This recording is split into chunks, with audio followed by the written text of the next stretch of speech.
guests. I am Toastmaster Franz, and tonight I want to discuss to you what are the essential elements that makes a picture worth 1,000 words. Let me start by sharing a story. I am a hobbyist photographer, and I started my photography journey when a friend of mine recruited me for a professional studio shoot in Dubai. So I bought my camera on a Thursday, and immediately the day after, I went to Dubai and I had the baptism of my camera in a professional studio. So it was on that day that I was setting it up, correcting the ISO, adjusting the lighting, adjusting the aperture and shutter speed, the basic stuff. And then the model came, and then I asked my mentor, "Sir, the model's here. What do I do?" Okay. And then that begins photography lesson 101. Franz, just remember these 3 letters. PAL. PAL. What do you mean PAL? Philippine Airlines? No. No. You got it wrong. PAL means posture, camera angle, and lighting. First up, you need to adjust posture. Your model has poses in your mind, but you as a director, as a cameraman, needs to direct your model.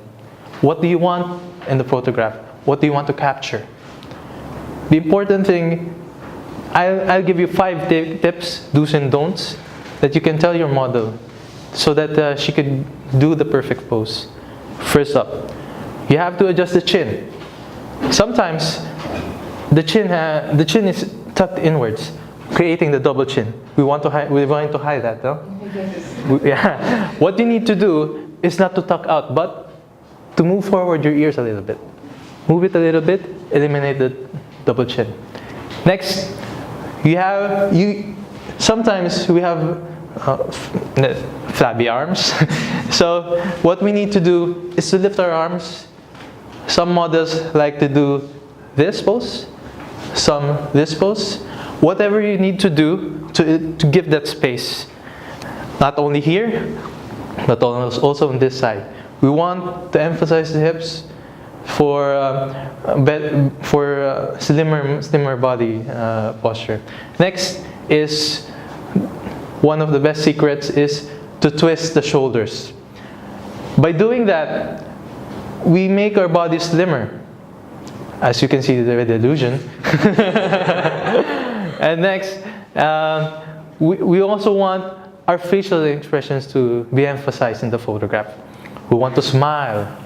We want to create a dramatic effect. We want to make the viewer feel the emotions of the model. And the next lesson, I want to teach you about camera angle. The camera angle is just basic but very important, but a very vital part of photography. I'm going to give you 3 tips.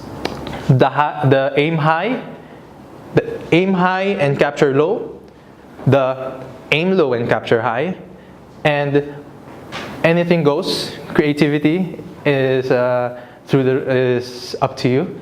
And what this does, the difference between having a low angle, it makes you feel like you're inside the photograph, you're part of the portrait. While having an high angle makes you feel like you're an observer. It differentiates you from the subject, and as the viewer, you are observing the subject. And having a creative shot, having creativity in the shots makes you enhance the expressions of the subjects. You want the dramatic effect, the happy effect, whatever you need to do to enhance the photograph. And sky's the limit for creativity.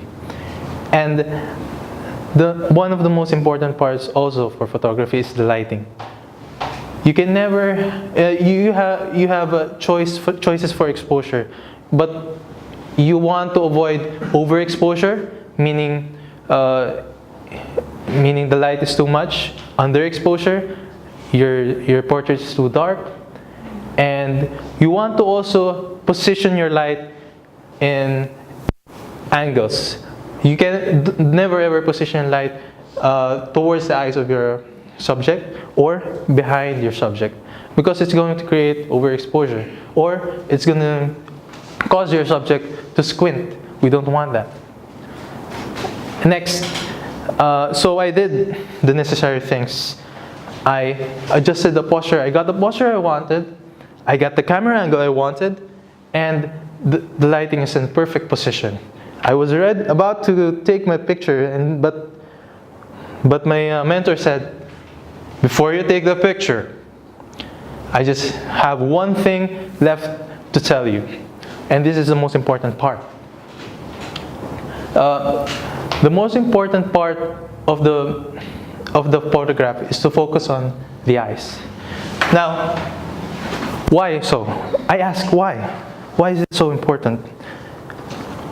I just remembered a quote saying, the eyes are captivatingly beautiful, not because of the color, but because of the words you hold within them. The eyes tell the story. It's your job to tell that story. Thank you.